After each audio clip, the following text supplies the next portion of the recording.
Good morning, everyone. Today we're going to talk about the imperative verbs and their functionality. Well, let's have a quick refresh on what is an imperative verb. This is an action a speaker or a writer wants someone someone else to do, right? For this reason, they are occasionally called command words. All right, even though that may not be the speaker or the writer's intent. Open a window, for example. In that sentence, it's an example of an imperative verb, an imperative sentence, being the verb open used as the action. Now, you can make imperative sentences sound a little bit softer when you use the word please. For example, please open the door or open the window. Or at the end, open the window, please. Although imperative verbs are used to issue commands, they have other functions. You can also use them to give directions. For example, turn right on 7th Street. Make request, for example. Play, free the bird, right? Give advice. Order the salmon. Warn someone. Look behind you or look behind you.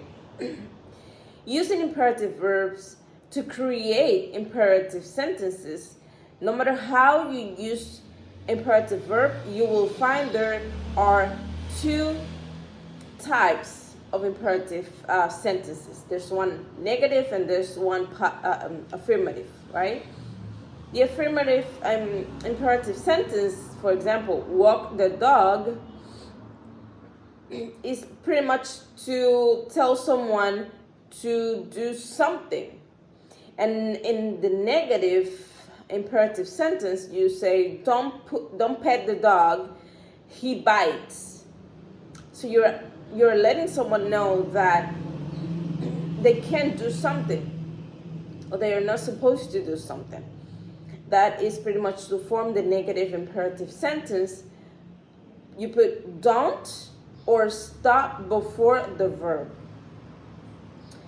There are also while in imperative verbs that are used like alone. They pretty much stand alone. When you say push, stop,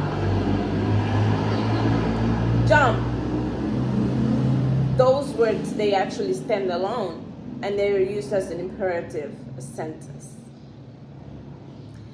These are all imperative verbs, and in our complete sentences, even though the subject is only implied.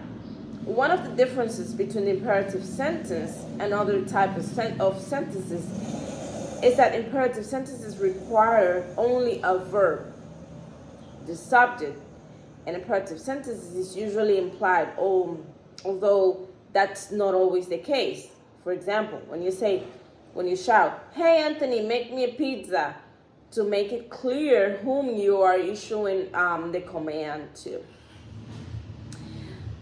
There are some other type of imperative sentences. For example, when you say, Timothy needs to stop talking, right? Or Timothy, stop talking. These two sentences use the same verb, but only one is an imperative verb. Okay? There's only one of them. Timothy, stop talking. And here is another one. Let's go for round two. Which sentences you can use as an imperative verb? For example, when you say, buy milk and cookies. Or can you buy milk and cookies? These are like if you guess a second one, you are the on the correct page. The speaker in the first sentences is making a statement about what Timothy has to do. Now, making it a declarative sentence, the second sentence is telling Timothy what he needs to do. Right? There are also active and passive voices. For example, when you say, "Let the movie be started," that's a passive voice. Let the movie be started. Now, an active voice. Start the movie. Okay? Those are also differences between the imperative form of the verbs. And then some examples, the imperative verb examples are turn right, hand me the phone, stop talking to me, clean your room, give me that book, do your homework, take the dog for a walk, please. Do come visit us when you are in town, or push. Sometimes it only requires a verb. Now, those are pretty much some of the examples of imperative forms of the verb and the verbs and what their functionalities. Thank you very much.